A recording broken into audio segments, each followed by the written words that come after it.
Welcome back to the Work-Inspired Podcast. Tzvi broker with Rabbi Gerzi.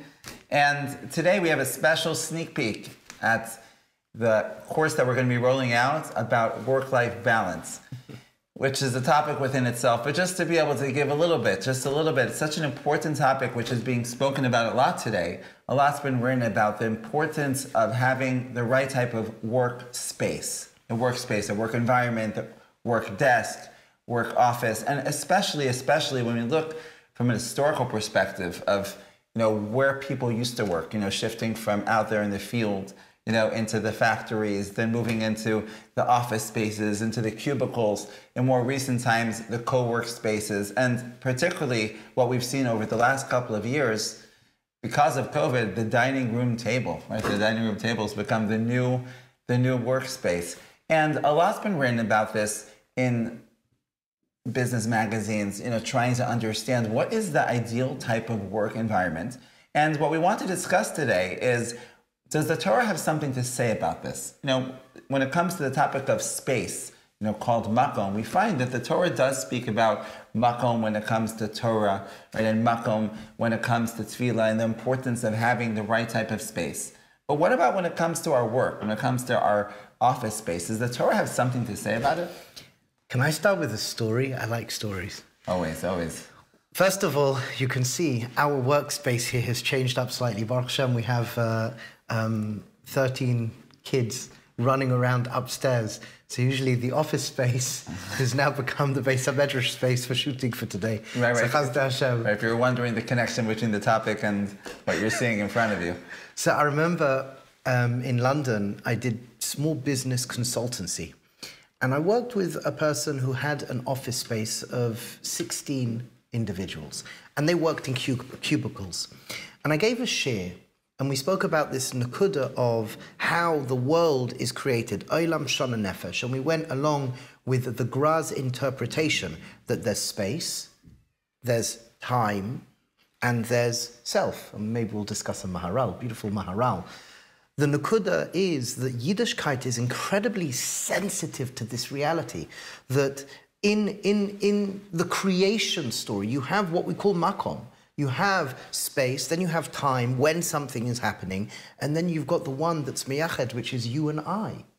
So space is something incredibly important in the sense of recognizing that space matters. And I remember he was working in regards to business, and he expected from his chevra to be creative, and they were all sitting in cubicles. These cubicles, and they were white, and they're separating. And I said to him, listen, we just gave a shir about makom. How can you expect your chevra to be creative if they're stuck in this little dingy, how can you? And it's, you were mentioning before, it's very fascinating that, we used to work outside in the farms, or we would work somebody in carpentry. It's very interesting. There was always designated makom for a particular job. I remember where Chazal write plenty of times, farmers have more emunah. Did you ever think maybe farmers have more emunah? One reason is because they're as well outside. Wow. Yeah, they're as well outside. The makom is a makom which is brilliant for developing our emunah. Not just that they had to have emunah that the plants will grow, but they were outside in teva. Right. You have also as well, I think we mentioned in the Beis Medrash program, at a certain point, you have a 𝗪𝗪𝗕𝗧 that speaks about the sailors, right? Yes. Based off the Gemara Kedushin as well, that the sailors, because of the place that they were in, that they were out, and just in front of them, they were able to see the Shemaim and being able to see the sea, right? That also brought them to a place of becoming close to Hashem. So it's another example where you have this recognition of the fact that the place does impact them. So we do have with makom. So for sure, apart from work, Torah and tefillah, makom kavua. You know what's very fascinating? It's halach and shulchan aruch. That you have a makom kavua. You cultivate, you excavate a certain space for yourself. The space itself helps elevate your tefillahs. The space itself. A makom kavua, that space that you've created, that space will help elevate your tefillahs. The 𝗟𝗏𝗧'𝗦 and others, and Rabbi Nachman speaks about this, that if a person, this was brought up very much in COVID, a lot of people were speaking to me about the times when we were davening at home. So, al pi halacha, yeah, there are laws. If a person's davening by themselves at home, what should they do? So the poskim explain, and there's several different poskim that explain you should cultivate a space in your house dedicated for tefillah, dedicated for learning. So I'll tell you another Maisa. Rabbi 𝗟𝗧𝗦𝗦𝗓𝗏 told me that, I can't remember who it was, one of his teachers, one of the 𝗟𝗓𝗕𝗏 𝗦𝗧, I don't know, maybe you'll remember, one of the 𝗟𝗓𝗕 𝗦𝗧, he would learn in a Beis HaMedrash in Yerushalayim. And it was a Pasha Beis HaMedrash, and no one really knew who he was. And he would sit in this makom, and he would mamish learn and steig. And the derech of learning was very be'iyun. And he would sit there, and he was very conscious of makom kavua. And he had this space, and he was mamish planted to the space 5, 6, 7 hours a day when he was learning in this Beis HaMedrash. And there was a yid who today is a very, very big Talmid Chacham. When he came to Eretz Yisrael from America, he used to learn in this Beis HaMedrash, and this is a number of years after Rav Yitzchak Grudzinski's Rebbe was nifta. And he would sit in this makom. And he always said, Mamash, I'm machadash like anything in this makom. He went to visit, I took him to Rav Yitzchak Grudzinski, and he asked him, he says, where are you learning? And he says, I learn in such and such Beis HaMedrash. It's a quiet little Beis HaMedrash in Yerushalayim. And Rabbi Yitzchak Grudzinski, oh, wow, my Rebbe used to learn there. My Rebbe, and where, he asked, where did he sit? And he told him where he sits. He says, you're sitting in this place. Wow, isn't that place? And he said, maybe, like he felt this creativity. He felt this, okay, I can't explain it rationally necessarily, but he felt this creativity and this intellectual and emotional stimulation. Right, from that place. Yeah, I mean, there's that famous story, the Karliner Mincha, as well, that Reb Shlomo speaks about this story, about the fact that a place could be impacted from Torah and Tefillah. But the question is, what about work? Because, and I think, you mentioned the Maharal, I'd like to, maybe bring that out of it, because the question is that Torah and Tefillah, we can understand because we see it's manifested in halacha, as you just mentioned. But what about when it comes to work? Is this something which is really relevant, or is it just something which is limited within the realm of Torah and Tefillah specifically? So I would suggest the Maharal in 𝗟𝗧𝗦𝗧 and as well as the Ramchal in a couple of places that they write, the 𝗟𝗧𝗦𝗧 in based on Pirkei Avos writes that every single element of reality has its space. Everything has its space, not just Torah and Tefillah. I see. So not just everything. So that means that every where we are now, it's not stam. Where we are now, it's not stam. So for sure, a person's work has a makom. Every single element in reality has its makom. And we speak a lot about makom. This whole inyan of makom is not stam. What's the first Masechta in Shas? Brachos. And we go into Zraim. What's it about? Makom. How you plant things. All about planting in space. Then we go into Shabbos. Shabbos is makom, but time as well. And what's the only halacha of the 39 halachas? What's the next Masechta? Eruvin. So you see, Yiddishkeit is very much about space. And it's the recognition that it's not that, space, makom is stam. We affect makom and makom affects us. So I think it is very important to realize that we have what we call a workspace. We have what we call a workspace. I mean, it's interesting to note, once upon a time, work and home space was very, very different. Work and home space was very different. But this Maharal, I'm sure you're going to add to it, we've learnt it together, but this Maharal, this Nakuda, that space is so important. Wow. On every level. That's why, Hispainanus by Rabbi Nachman, or for example, I have a friend who's an artist, and there's a certain space where he goes to draw. There's in that space. Consistently, meaning consistently will do it there. And what's even more amazing, somebody who's sensitive to a space that has been created, really, that they leave a regime, there's something there. So somebody else that's sensitive goes to that space, they'll feel it. They'll connect to it as well.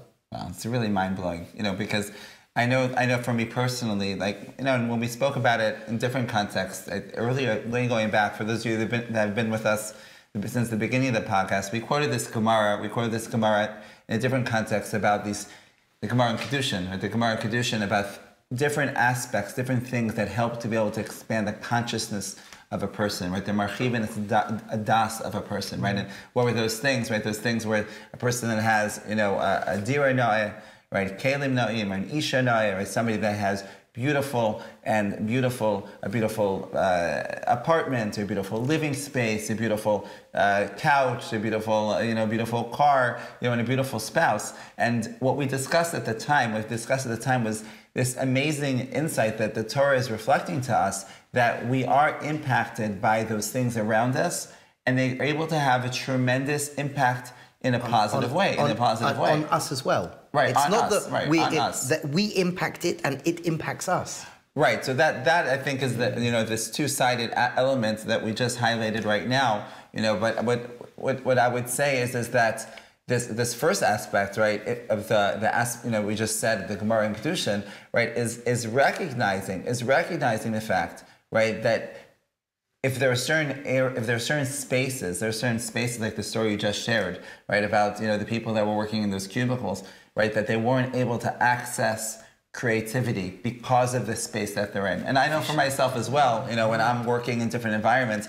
I know certain offices, I work on certain type of work, and if I'm stuck in a different office, right, to work on that work, I won't be as productive, right, just because of what I'm looking at, And it's amazing to see the fact that the Torah reflects this reality, that yes, our environments that we're put into, the chair that we're sitting in, right, the colors of the wall, right, the sounds that we're taking in, do have an impact on us, and that we should take that into consideration when we're involved in an activity, to be aware of what are those things that can help us. And it was fascinating when I was just looking, at the, what's taking place, in the workplace today. We know we've spoken in a few different contexts how we find that those companies that are really have their finger on their pulse of taking into consideration the way that the human experience takes place. Let's say, for example, Google's one company, the other companies as well, that when they say, let's build an office, right, and we want to be super productive, right, we're not just going to take people and throw them, into little rat holes and say, work. Be creative. Be creative. We're going to say, wait, what is it that people need in order for them to be able to thrive according to their own preferences? I saw a fascinating article that said that came out around the time of COVID, that once people started to shifting to working at home, right, that Google had given a budget, I think it was about $1,000 per employee, and said, go buy the things that will help you to become productive. You need to get yourself this type of a desk. You need to get yourself this type of a chair. What you need in order to be productive, that they understood that and respected it, and to be able to see that the Torah, going back to the Gemara in Kedushin, was reflecting on this, was really, really powerful. But what you shared just today, and that's, what you just asked, this aspect of it, there's an aspect of how the outside environment can impact us. What we just shared right now, based off of this Maharal, is that it's not just that way the relationship works, but that we impact the place, that by us making this choice to say this place has become designated for work, this is my work desk, this is my office, that designation and that consistency of working in that place creates a change in reality, right? If I understood correctly, it creates a change in reality, so that therefore now that place is going to help me to be able to become more productive in that specific designation. So we speak about Torah and Tefillah, which we're more familiar with. What the Maharal is pointing out is that it's an offshoot of something which is called Kedushas HaMakom, 𝗟𝗘𝗧'𝗦. And the fact that Yiddishkeit always has this parallel, the fact that in any moment that we're in, right, there's always this convergence, right, of self, right, of nefesh, right, and then there's shana, the time that we're in, and then there's the place that we're in. And in any given moment, right, it's not just, oh, I happen to be in this space, I happen to be in that place. There's always some type of something which is playing out in a particular place, and that we can become sensitive to it. It's amazing. It's an amazing thing to see that the Torah understood that and was giving us the insight to recognize this reality, and that we should use it to our advantage. I think it's also very interesting. You look today, so many people are working from home. Right. I mean, which is fascinating. A lot right? of people, you know, I know it's discussed. You know, is that, you know, not from a spiritual perspective? Is it healthy? Is it not healthy? So I know that a lot of my mentors, they were very, very makpid that in a marital way of life, in a family way of life, that, you know, shalom bayis, as my father says, shalom bayis, say goodbye to the house in the morning, leave, and then come back in the evening. I think that just lovingly and, you know, respectfully reflecting, I see a lot of people that now in the world of entrepreneur, and they have their office at home. I think that on one hand there's a yichud. Everything is about yichud. There's a yichud of ruchnius and gashmis. We see it. We've spoken about it. There's a development, the geula process. There's something happening which is incredibly profound today.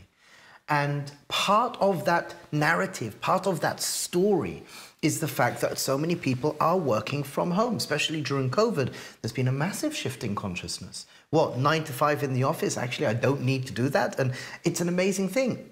A lot of, you know, I have a friend of mine he owns a business. And during COVID, he's very much, but everyone should be in the office. And he knows himself, he has a problem with micromanaging. But his online business became more successful during COVID than ever before. And he puts out, he's got 10 people that work with him. And he puts out a questionnaire. He's got a very good relationship with his employees, and they push back on him. They push back, you know, it's like, stop micromanaging me, leave me alone, bye-bye, go away, let me do my job. He's got very good rapport with them. And it's an amazing thing. He asked, how comes we did well this year? Everything's falling apart, we did. He says, because you weren't there to micromanage us. We were at home, we were left to our own devices, and we got the job done. And he chaps, again, he's a very honest, intellectually honest, he's a balavayda, he chaps this pagam of micromanaging. But it's an amazing thing. People felt comfortable, they felt safe, they felt comfortable, they had their boundaries of what they needed to do, and they did it, and it was at home. I think, though, it can be very unhealthy as well. I think part of the issue is that sometimes there's too many overlaps. Sometimes it's nice that you can, I mean, this is what we've discussed before, that maybe you should leave work in its makom and not necessarily bring it home. So I know a lot of people, for example, they leave their office, but they have to keep on working at home, checking emails or whatever it may be. And I think that's really unhealthy, because there needs to be boundaries. There needs to be a respect for boundaries. I've got this makom, this is my makom, and I respect that this is where this avodah takes place. This avodah takes place in this makom. And even within our chaburas, within the chaburas of Avodas Hashem chaburas, you know, there's designated space for doing your Avodas Hashem. But based on this Maharal, based on the Ramchal, and based on several other more Kabbalistic texts, we see that makom is very important. And to designate a space, to designate a makom for a particular activity, it's only going to do good for you. And I do think, though, that respect needs to be, those boundaries need to be in place. But definitely things are shifting. And we may think, you know, I said, okay, I was working in the office and now I'm working at home. Or I was working here, now I'm working there. I would suggest, again, lovingly and respectfully, for us to contemplate a reality where maybe something deeper is going on. Maybe there's shifts, there's different things evolving, there's a newness, there's a 𝗟𝗘𝗧', which is occurring. And we have to be sensitive to the fact that there is makom, there is shana, and then there's self. There's space, there's time, and there's us. and we are doing something, or we're maybe healing something, something's changing. What? That's for another conversation. But just to be sensitive to the fact that within our story as Am Yisrael, within our story as humanity, there is some sort of evolution where space now isn't what it once was. Even time. I mean, we've spoken 9 to 5. We can have a whole conversation about 9 to 5. Who today, how many people are working 9 to 5? You look statistically, less and less and less people are working 9 to 5. Because job owners recognize, well, let's work from task to task instead of 9 to 5. So as well, that's changing. Right. For a lot of people, that's changing. But the question is, where am I in my mind? Where am I in my heart?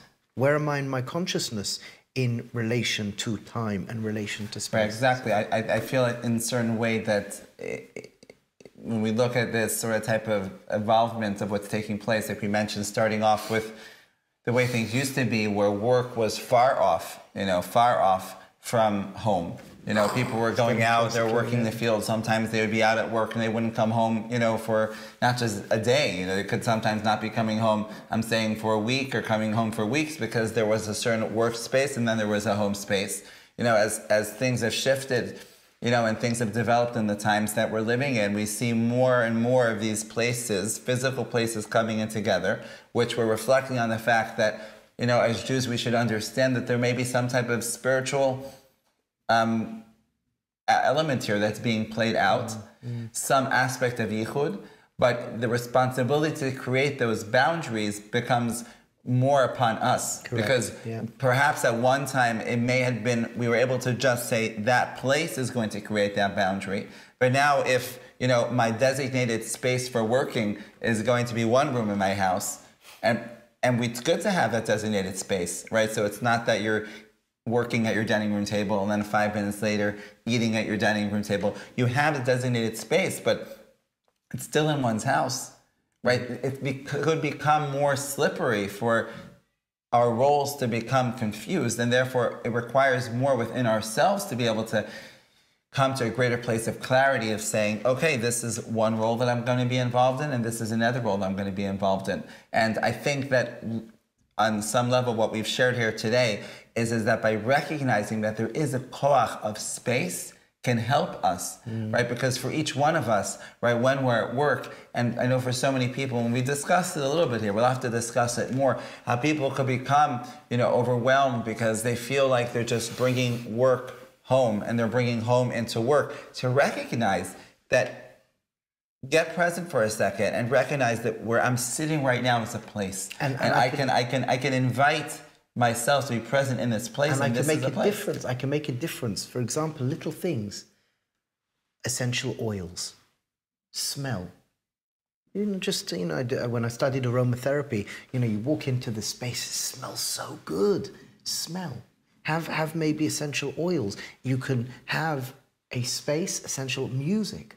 In this space, there's certain music. In this space, maybe color. In this space, there could be pictures, kids' pictures, or you could do so much, and it could affect you, and you can affect it. Right. What you're saying is that we can create those spaces, especially if we've been in a place right now where we haven't necessarily paid attention to this whole entire realm of space, that we can create more of that feeling and more of that environment by saying, this is my workspace, this is my family space. What can I do to be able to design it, right? To bring in music, bring in smells, bring in color, so that therefore it gives us more of a flavor. And then it sounds like once we do that, you have both sides working to help each other. There's the investment of what we do and what we invest into our place, just like we would in the base medrash, in a place of davening, that we try to create that place, that you create that environment and you invest that into your environment, and then to recognize that our places that we're investing can help us. They can help us to be able to be more productive, and they can also help us, especially in times that we're living in today, where things can end up becoming, a lot of overlap, as you shared, to be able to say, this is my space for work. And when I leave my office, or even if I leave that room and now I'm going to step into the next room, into the living room, I'm able to feel that difference because I've had that relationship with the makom and the place that I've been. It's a fascinating topic, Rabbi Gerzi. I'm so happy that I know we were being a bit impatient to share this from our our course that we're going to be rolling out, but it's so important. It's so important, especially with the times that we're living in today. We should all be matzliach. And just a challenge to throw out there for our listeners to just ask yourself, how conducive is the place that you're working in? How conducive do you feel? On a scale of 1 to 5, 5 being super conducive, 1 being not conducive at all. How conducive do you feel, right, that your place that you work in is helping you to be able to be most productive, right, with your tendencies, with your personality, with your style? And what's one thing that you can do, one thing that you can do to try to be able to upgrade that, so that you can be able to become the best version of yourself, and to be able to then allow that place that you're in to be able to help you to become more productive and to be able to help create that separation between the different aspects of our lives. Mamash l'chaim, teivim u'l'shalom. Have a good day.